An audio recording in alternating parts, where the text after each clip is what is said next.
Generalno gledano je bila intervencija to nekega večjega obsega in vsaka taka intervencija večjega obsega je tudi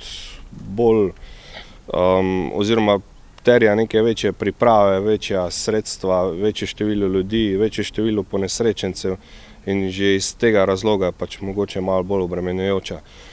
Kar se tiče same nevarne snovi, ni bilo ne vem koliko tega, tako da z tega vidika mogoče ni bilo najbolj nevarno, je bilo pa z vsega drugega vidika, od gašenja požara, letala, velikega števila ponesrečencev, ker konec koncev s takimi nesrečami se ne srečujemo vsak dan, ne posredujemo vsak dan na takih intervencijah. Kaj pa je bistvo vsega, je pa ne vem,